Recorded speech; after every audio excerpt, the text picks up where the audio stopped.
ఆ పార్లమెంటు నియోజకవర్గంలో తెలుగుదేశం పార్టీ ఆవిర్భావం తర్వాత రెండు సార్లే గెలిచిన టీడీపీ మరోసారి విజయం సాధించిందట. దాదాపు 25 ఏళ్ల తర్వాత బీజేపీతో పొత్తు ఉన్న సమయంలోనే మరోసారి విజయం సొంతం చేసుకుందట.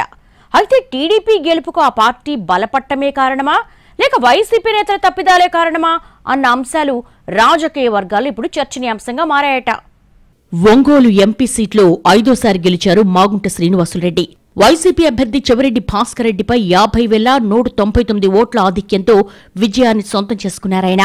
గతంలో కాంగ్రెస్ పార్టీకి ఆ తర్వాత వైసీపీకి కంచుకోట లాంటి పార్లమెంట్ సీట్లో ఈసారి టీడీపీ తరపున సునాయాసంగానే గెలవగలిగారు మాగుంట. ఇక్కడ టీడీపీ గెలవడం అంత ఆషామాషి వ్యవహారం కాదని చెప్తున్నాయి నియోజకవర్గ లెక్కలు. కానీ మాగుంట గెలుపుతో ఇప్పుడు రకరకాల విశ్లేషణలు మొదలయ్యాయి. గత ఎన్నికల్లో వైసీపీ నుంచి పోటీ చేసిన మాగుంట 2,14,851 ఓట్ల భారీ మెజార్టీతో గెలిచారు.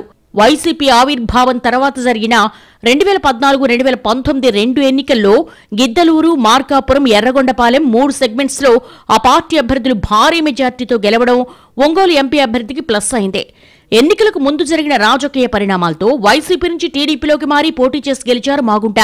2014 ఎన్నికల్లో ఇదే మాగుంట శ్రీనివాసులరెడ్డి ఇదే తెలుగుదేశం పార్టీ తరపున పోటీ చేసి ఓడిపోయారు. కానీ ఈసారి వ్యూహాత్మకంగా వ్యవహరించి సక్సెస్ అయ్యారంటున్నారు. ప్రకాశం పశ్చిమ ప్రాంతంలో వైసీపీ సానుభూతి పరులంతా ఉన్న రెడ్డి సామాజిక వర్గ ఓటు బ్యాంకుకు గండి కొట్టగలిగారాయన.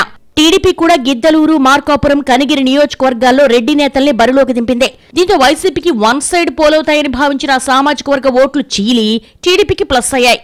అలాగే 7 అసెంబ్లీ సెగ్మెంట్స్ లోని ఎమ్మెల్యే అభ్యర్థులకు మాగుంట ఆర్థికంగా అండగా ఉండడం ప్లస్ అయిందని అంటున్నారు. ఇప్పటివరకు ఒంగోలు పార్లమెంటుకు మొత్తం 17 సార్లు ఎన్నికలు జరగ్గా 11 సార్లు కాంగ్రెస్, 2 విడతలు ఇండిపెండెన్స్, ఓసారి కమ్యూనిస్టు పార్టీ, 3 సార్లు టీడీపీ గెలిచాయి.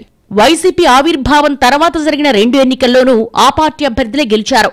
1999లో కరణం బలరాం తర్వాత మళ్లీ ఇప్పుడు 2014లో మాగుంట మాత్రమే టీడీపీ నుంచి గెలిచారు.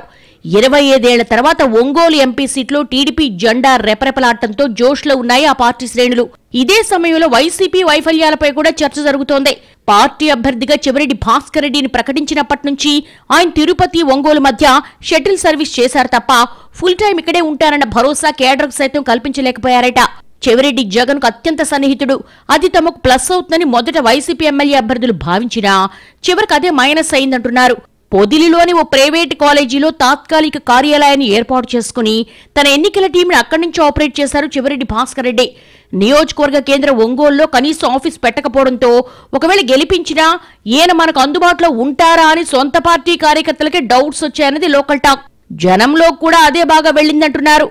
ఆర్థికంగా వెన్నుదన్నుగా ఉంటారని అందరూ భావించినా చివరి వరకు ఆయన దగ్గర నుంచి ఎమ్మెల్యే అభ్యర్థులకు సర్దుబాట్లు సక్రమంగా లేకపోవడంతో 2-3 ఇబ్బందులు పడాల్సి వచ్చిందన్నది పార్టీ వర్గాల మాట. మొత్తం మీద కర్ణుడి చావుకు 1,00,000 కారణాలు అన్నట్లుగా ఒంగోలు పార్లమెంట్లో వైసీపీ ఓటమికి కూడా అన్ని కారణాలు కనిపిస్తున్నాయంటున్నారు రాజకీయ విశ్లేషకులు. టీడీపీకి పెరిగిన బలం కన్నా వైసీపీ ఓవర్ కాన్ఫిడెన్స్ ప్రధాన సమస్య అన్న వాదన సైతం ఉంది.